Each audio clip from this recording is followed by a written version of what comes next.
மீண்டும் ராமநாதபுரம் மாவட்ட விவசாயிகள் பாதிக்கின்ற அளவுக்கு இந்த 20 இடத்துல ஹைட்ரோ கார்பன் திட்டத்தை துவங்குவதற்கு இந்த அரசாங்கத்தினுடைய கட்டுப்பாட்டில் இருக்கின்ற சியா கமிட்டி அனுமதி கொடுத்திருக்குது.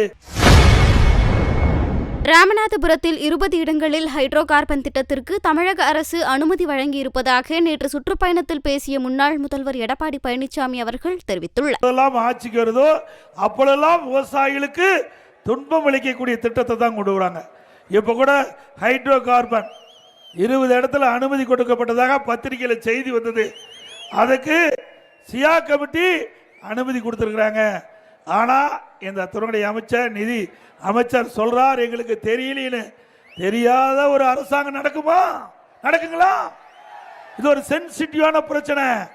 ஏற்கனவே நம்முடைய விவசாயிகள், டெல்டா மாவட்ட விவசாயிகள் மீத்தேன் இந்த பகுதியில் வந்துவிடும்னு அச்சத்தில் இருந்தாங்க. அதுக்கு புரிந்துணர்வு ஒப்பந்தம் போட்ட அரசு திமுக அரசாங்கம்.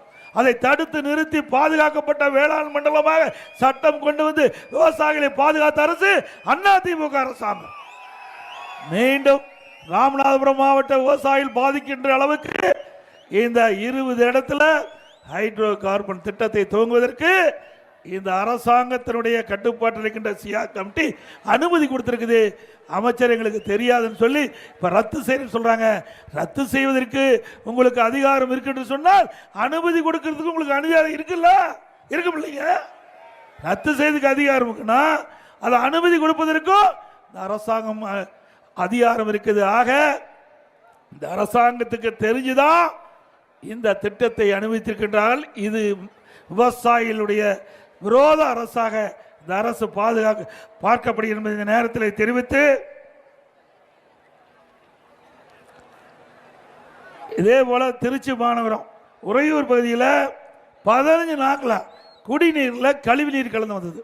அந்த பகுதி மக்கள் அந்த மாநகராட்சியில் இருக்கிற அதிகாரிட்டு எவ்வளவோ சொல்லி பார்த்தாங்க, இந்த நாங்கள் குடிக்கின்ற நீரில் கழிவு நீர் கலந்து வருது, இதனால எங்களுக்கு. செய்திகளை உள்ளது உள்ளபடி தெரிந்து கொள்ள ரெஃப்ளெக்ட் நியூஸை சப்ஸ்கிரைப் பண்ணுங்க.